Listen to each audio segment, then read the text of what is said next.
The police officer's boots squeaked on the polished linoleum floor, a sound that cut through the sterile quiet of the hospital room. My sister, Chloe, was propped up in bed, her right arm in a thick white cast, her face pale and puffy from crying. When she saw the officers step inside, followed by me, a flicker of confusion crossed her face. My mother, who was fluffing Chloe's pillows, froze. My father, standing by the window, turned around, his expression hardening as he looked at me. Chloe thought the cast on her arm would be her shield, her get-out-of-jail-free card. She didn't realize it was the very evidence that would cement my case against her. She looked from the police to me, her eyes wide with a dawning panicked horror. "What is this?" she stammered, her voice raspy. "What are they doing here?" My mother shot me a look of pure venom. "What did you do?" she hissed, her voice low and dangerous. I ignored her. I just looked at Chloe, my expression unreadable. I held up my phone, showing her the screen for a brief moment. It was a picture of my crumpled car, the one she had taken without my permission, the one she had wrapped around a telephone pole while joyriding with her friends. Her face went from pale to ghostly white. The lead officer cleared his throat, his voice professional but firm. "Chloe Miller, we have a warrant for your arrest on charges of grand theft auto and reckless endangerment." My mother shrieked, a raw, piercing sound. "You can't do this. She's injured. Look at her." She gestured wildly at Chloe's cast. The officer didn't even flinch. "Ma'am, her injuries were sustained during the commission of a crime. We will ensure she receives medical care while in custody." He then turned to his partner. "Please read her her rights."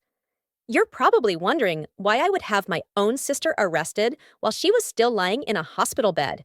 To understand that, you have to understand that she wasn't just my sister. She was my parents' golden child, and I was the family scapegoat who was finally done paying for her mistakes. As they cuffed my sister, her sobs turned into pathetic whimpers. My father started yelling, not at the police, but at me. "Are you happy now? Are you satisfied? You've destroyed this family." My mother just stared at me, her eyes filled with a chilling hatred. "This is all your fault," she whispered. It was a line I had heard my entire life. It was the soundtrack to my childhood.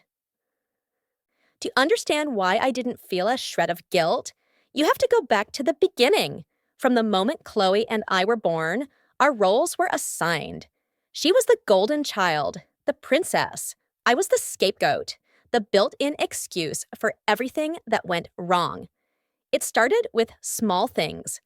When I was 7, Chloe, who was 5, broke our grandmother's favorite crystal vase. I watched her do it. She was trying to climb a bookshelf to get a doll and knocked it over. When my mother came in and saw the shattered pieces on the floor, Chloe immediately pointed a trembling finger at me and started crying. "He did it!" she wailed. "He pushed it!"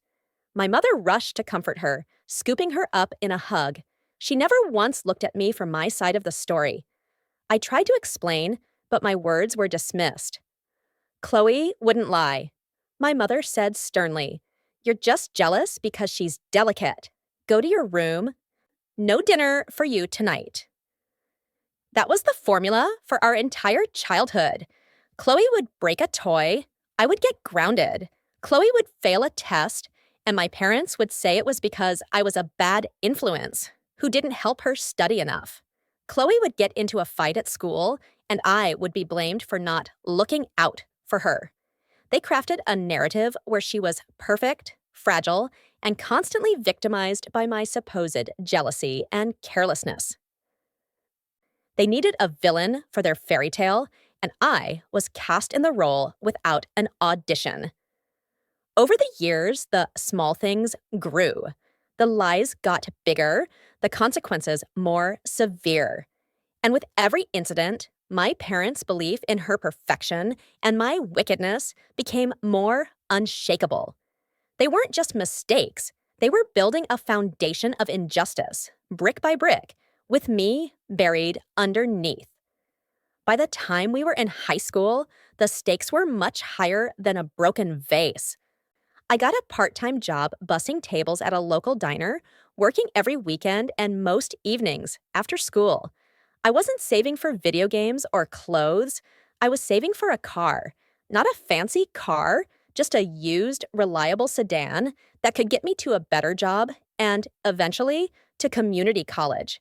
It was my escape plan. I kept the money, over $2,000 I had saved over a year, in a lockbox hidden in my closet. I thought it was safe, but nothing was safe from Chloe when she wanted something.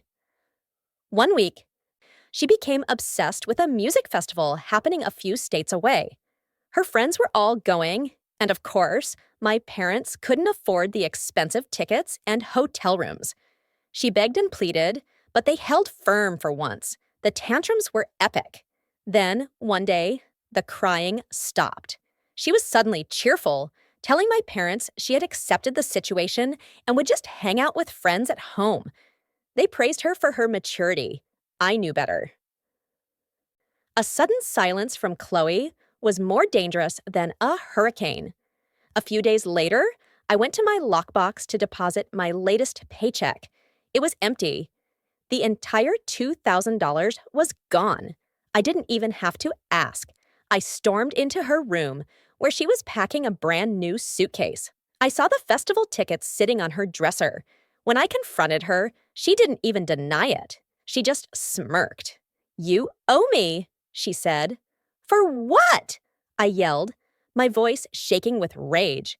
"For being born first," she sneered. "You always get everything first." When I dragged her out to face our parents, the old script played out perfectly. She burst into tears, claiming she had no idea what I was talking about. She said I was a liar, that I probably lost the money myself, and was just trying to get her in trouble because I was jealous of her friends. My parents, as always, took her side. My father told me I was irresponsible and cruel for accusing my sister. My mother forced me to apologize to Chloe for upsetting her. That was the day something inside me broke for good. The hurt was gone, replaced by a cold, hard resolve. They weren't my family, they were my opponents, and I knew one day I would have to beat them at their own game. After I was forced to apologize for my own money being stolen, I didn't say another word. I went to my room, packed a single backpack with my clothes and my school books, and walked out of that house forever. I was 18. I had $70 in my pocket from my last shift at the diner. I didn't know where I was going, but I knew I was never coming back. That night, I slept on a bench. The next day, I found a job washing dishes for cash and a room for rent that was little more than a closet. It was the hardest time of my life, but it was also the first time I felt free. The air I was breathing was my own. For the next 10 years, I was a ghost to my family. I never called, never wrote. I changed my number. When I graduated from community college with a degree in computer science, a degree I paid for by working 2 jobs, I didn't invite them. When I landed my first real IT job, I didn't tell them. While they assumed I was failing, probably living on the streets, I was quietly, methodically building a life. I poured all the energy I had once wasted trying to win their approval into my career. I was always the first one in the office and the last one to leave. I earned certifications, took on difficult projects, and slowly climbed the ladder. Meanwhile, I'd occasionally hear things through the grapevine. An old high school friend might mention seeing Chloe at the mall, still living at home. My cousin once let it slip that my parents had drained their retirement savings to pay for Chloe's 3rd attempt at a business degree after she dropped out twice before. She had never held a job for more than a few months. She was a permanent resident in their house and their bank account. The dynamic had never changed. She was the project they kept investing in, and I was the failure they had written off. 10 years of silence later, I wasn't just stable, I was successful. I had started my own small but thriving cybersecurity consulting firm, and last year, I bought myself a car, a brand new, top of the line Audi, deep metallic gray. It wasn't just a vehicle, it was a trophy. It was the physical manifestation of everything I had accomplished without them. It was everything they said I would never have. My decade of peace ended with a phone call from a number I didn't recognize. It was my mother, my cousin, after months of my mother's guilt-tripping and dramatic pleas, had finally cracked and given her my number. The reason for the call was predictable: a crisis. My father had suffered a heart attack. It wasn't fatal, she assured me, but it was serious. He was recovering at home, but the medical bills were piling up and they were struggling. She cried. She told me how much they missed me, how they worried every day. It was a masterful performance. The younger me would have buckled, flooded with guilt and a desperate need to be wanted. But the man who answered the phone was not that boy. Out of a cold, detached curiosity more than anything else, I agreed to meet them. Not at their house, but at a coffee shop downtown, on my terms. I think they were expecting me to show up on a bus. I'll never forget the looks on their faces when I pulled into the parking lot in my new Audi. My mother, who was waiting by the entrance, literally stopped talking mid-sentence. My father, looking older and more frail than I remembered, just stared. As I walked towards them, dressed in a well-tailored business suit from a client meeting, I could see the gears turning in their heads. The image of the broke, rebellious teenager they held in their minds was shattering in real time, replaced by a walking, talking dollar sign. The conversation over coffee was surreal. They stumbled over their words, asking awkward questions about my job. I kept my answers vague. I work in tech, I'd say. I run my own business. My success was like a foreign object in the room they didn't know how to handle. My mother, recovering her composure, seamlessly transitioned from feigned concern for my well-being to her real purpose. She spoke about the mounting bills, the cost of my father's medication, and of course, poor, sainted Chloe. "She's been such a help," my mother said, dabbing at her eyes with a napkin. "She tries so hard, but there's only so much she can do. She's so sensitive, all this stress is wearing her out." They didn't ask for a specific amount of money, not yet. They were testing the waters, gauging my reaction. But I saw it in their eyes. This wasn't about reconnecting. It was a corporate merger, and I was the company they were planning a hostile takeover of. After that first meeting, the floodgates opened. My mother began calling and texting daily. The requests for money, initially veiled in concern for my father's health, became more brazen. It was a constant stream of manufactured crises. One day, the roof was supposedly leaking. The next, the refrigerator had died. And always, Chloe was woven into the narrative as the long-suffering saint. "Chloe had to give me her last $20 for groceries," my mother would text, a clear jab meant to shame me. I didn't give them cash. I knew exactly where that would go. Instead, I operated with surgical precision. I had groceries delivered. I paid a bill directly to the utility company online. I offered to have a repairman I trusted sent to their house. My controlled, impersonal help infuriated them. It gave them the assistance they claimed to need, but denied them the control and lump sums of cash they truly wanted. They were getting desperate, and that's when Chloe decided to take a more direct approach. One evening, there was a buzz from my apartment building's front desk. "There's a Ms. Chloe Miller here to see you. She says she's your sister." I told them to send her up, my curiosity overriding my caution. When she stepped out of the elevator, I was struck by how much she looked like our mother. The same petulant mouth, the same eyes that sized up everything with a sense of entitled appraisal. She gawked at my apartment, her eyes lingering on the floor-to-ceiling windows and the modern furniture. She didn't bother with pleasantries. "Wow," she said, a bitter edge to her voice. "So this is where you've been hiding. Nice place. Must be nice to have all this while your family is struggling." I didn't take the bait. I just waited. She finally got to the point. "I need to borrow your car," she said, not asked. "Just for this weekend. There's a party up at the lake, and I want to take some friends." The sheer audacity of it was breathtaking. I looked at her, this person who had stolen my future from me as a teenager, now standing in my present, demanding the ultimate symbol of my success. "No," I said, my voice flat and even. "Absolutely not." Her face twisted into a familiar mask of rage. "Why not?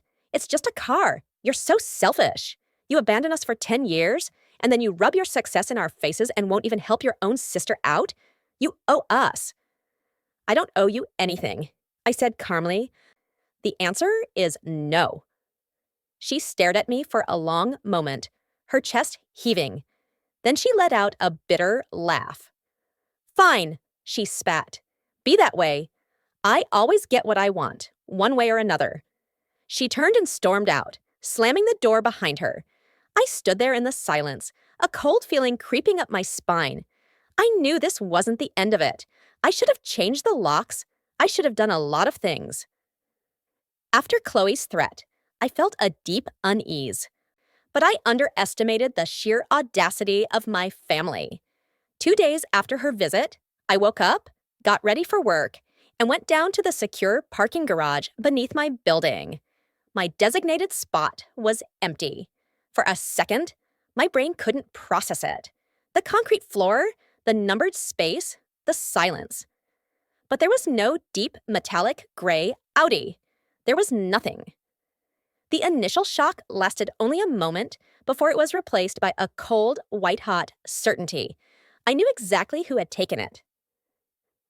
I didn't panic. I didn't scream. I calmly took out my phone, walked back to the elevator, and went up to my apartment. I made myself a cup of coffee and sat down at my desk. Then I called the police. I reported a stolen vehicle. I gave them the make, model, year, and license plate number. When the dispatcher asked if I had any idea who might have taken it, my voice was steady. "Yes, I do. My sister, Chloe Miller." I gave them her name, her description, and her last known address, which was, of course, my parents' house. I explained that she had demanded the car 2 days prior and that I had refused. I was building a case, not just making a complaint. Only after the police report was filed did I call my mother. She answered on the second ring, her voice sickly sweet. "Honey, I was just thinking about you." I cut straight through the act. "Where's my car?" I asked. There was a sudden, sharp intake of breath on the other end of the line. Silence. Then, the frantic backpedaling began. "Oh, that! Chloe just borrowed it. She was going to call you, honestly. She took it to the lake with her friends just for the day. She'll bring it back tonight, I promise. Don't be mad." Her casual confession that she knew all about it sent a chill down my spine. They had planned this, Chloe stole it, and my parents ran interference. "Mom," I said, my voice devoid of any warmth. "Borrowing is when you ask for permission. My car is worth over $80,000. Taking it without my consent isn't borrowing. It's a felony called grand theft auto. I have already filed a police report, and they are on their way to your house to find her." The silence on the other end was now one of pure, undiluted panic. I could hear her gasping for air. You what? You called the police? On your own sister? How could you?" I simply replied, You should have thought of that before you gave her the spare key and hung up. The waiting game had begun. I didn't have to wait long. The panicked calls from my mother started coming one after another, each one more hysterical. I ignored them all. I knew they weren't calling to apologize. They were calling to try and manage me, to bully me into dropping the charges. An hour later, a different call came.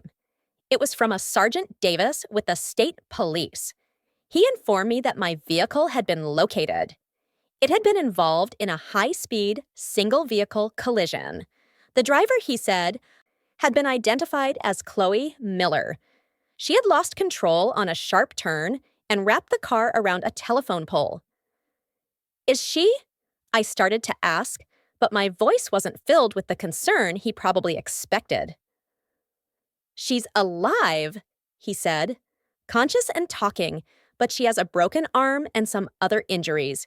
She's been transported to University Hospital. The car, though, sir, it's totaled. I'm sorry.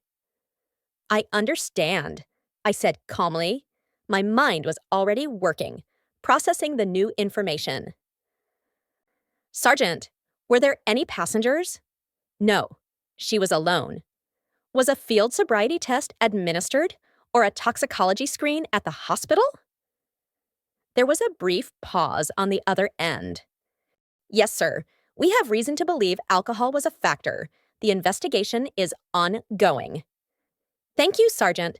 I appreciate the information. I'll be there shortly. I hung up and called for a taxi, but I didn't give the driver the address for the hospital. I gave him the location of the crash. I needed to see it. When we arrived, the scene was exactly as I'd imagined.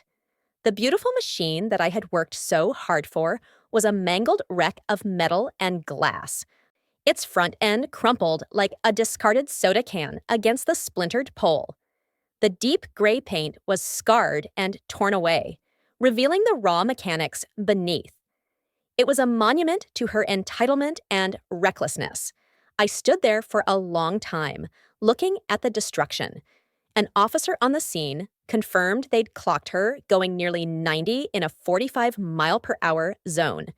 There was no sadness in me, no grief for the lost possession. There was only a cold, clarifying anger.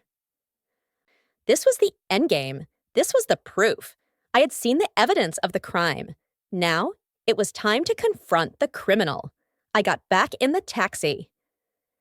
University Hospital, I told the driver, and please don't spare the horses. When I walked into the hospital, I didn't go to the information desk. I saw two state police officers talking near the entrance and walked directly toward them. It was Sergeant Davis, the one I had spoken to on the phone, and his partner. I introduced myself. I'm the owner of the vehicle Chloe Miller crashed. Sergeant Davis nodded grimly. We were just about to go take her statement. I looked him in the eye. Sergeant, I want to be perfectly clear. I am pressing charges. All of them. Grand theft auto, reckless endangerment, anything else you can find. Her mother admitted on the phone that she knew her daughter had taken the car without permission. This was not a misunderstanding. This was a felony. The officers exchanged a look. My calm, determined demeanor was probably not what they were used to from victims in family disputes. She's in room 412, the sergeant said. Her parents are with her. I nodded. I know, I'd like to accompany you. And so we walked to her room, my calm footsteps echoing the squeak of their police-issue boots on the linoleum. We arrived at the scene I described at the very beginning. My mother fluffing pillows, my father by the window. Chloe, propped up in bed, thinking her cast made her untouchable. I watched it all unfold again, but this time with the full weight of a decade of injustice behind it. The confusion, the denial, the cuffs, the screaming. After they led a sobbing Chloe away, my parents cornered me in the hallway, just outside the room. My father's face was purple with rage. "What have you done?" he bellowed, his voice cracking. She's your sister, your own flesh and blood. My mother was clawing at my arm, her nails digging into my suit jacket. You monster! We will never forgive you for this. You finally succeeded in destroying this family. I stood there and let them vent, their words washing over me like a storm I'd been weathering my whole life. When they finally paused to breathe, I spoke. My voice was quiet, almost conversational, and that seemed to scare them more than if I had screamed. I didn't destroy this family, I said. You did. You destroyed it every time you chose her lies over my truth. You destroyed it when Chloe broke Grandma's vase, and you punished me. You destroyed it when she stole my $2,000, and you forced me to apologize to her. You built this. Every choice you made, every time you enabled her and scapegoated me, you were laying the foundation for this exact moment. You didn't raise a daughter, you raised a criminal.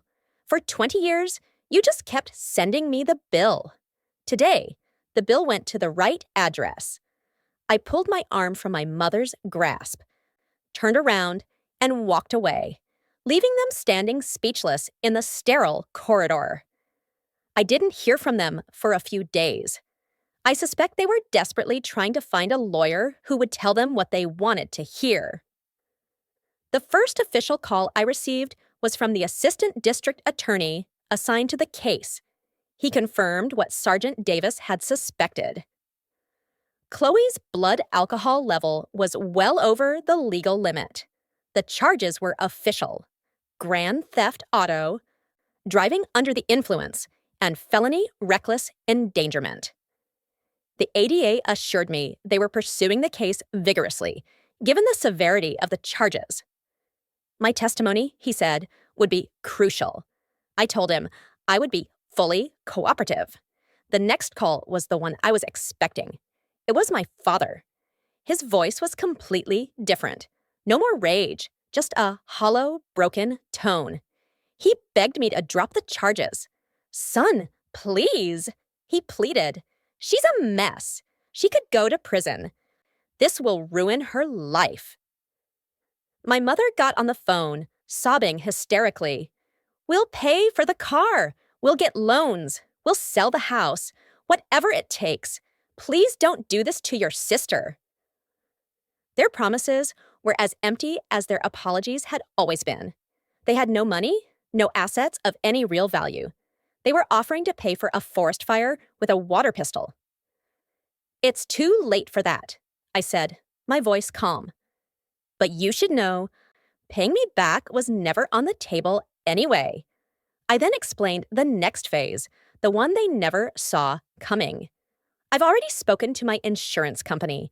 They have processed the claim for the full value of the totaled vehicle. The check is on its way. I heard a small gasp of relief from my mother, as if she thought that was the end of it. But insurance companies don't just absorb losses like that, I continued. It's called subrogation. They paid me, and now they have the legal right to collect that money from the person at fault. Chloe. So, on top of the felony criminal charges, your daughter is now facing a civil lawsuit from my insurance carrier for $80,000. A debt that can't be erased by bankruptcy. A debt that will follow her for the rest of her life. The silence on the other end of the line was absolute. They were finally beginning to understand. The consequences were no longer something they could deflect onto me. I have fully cooperated with the DA, and I will fully cooperate with my insurance company, I stated. This is the last time we will ever speak. Do not contact me again. I ended the call and blocked both of their numbers. The war was over. All that was left was to watch the fallout from a safe, quiet distance. A year passed, a year of silence, a year of peace. The legal system, though slow, is relentless. As the victim and key witness, I was kept informed every step of the way. Faced with irrefutable evidence, the police report, the toxicology results, my testimony, and the recorded 911 call where my mother admitted her knowledge of the theft, Chloe's lawyer advised her to take a plea deal. She pleaded guilty to felony grand theft auto and a misdemeanor DUI.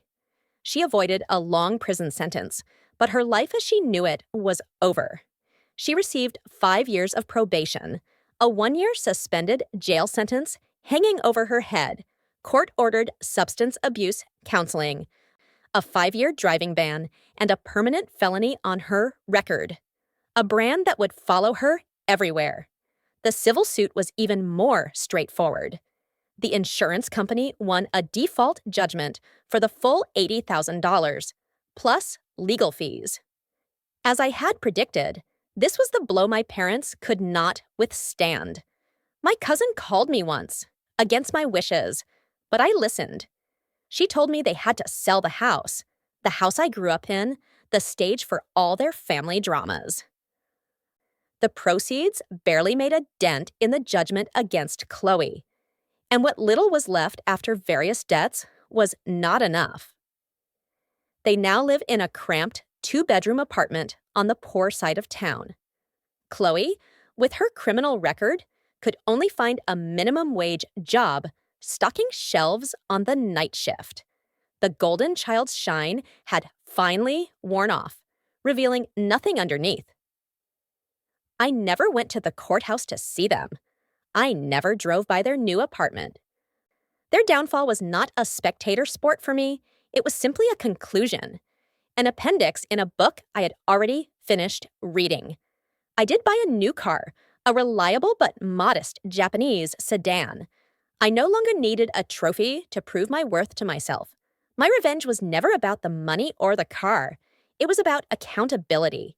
It was about taking a lifetime of injustice and holding it up to the light, forcing them to finally see it for what it was. My peace didn't come from their misery. It came from my freedom. The freedom to wake up in the morning and not have my day defined by their chaos. Justice isn't always a clap of thunder. Sometimes it's just the quiet click of a door closing for the last time, and the profound, peaceful silence of a phone that never rings again.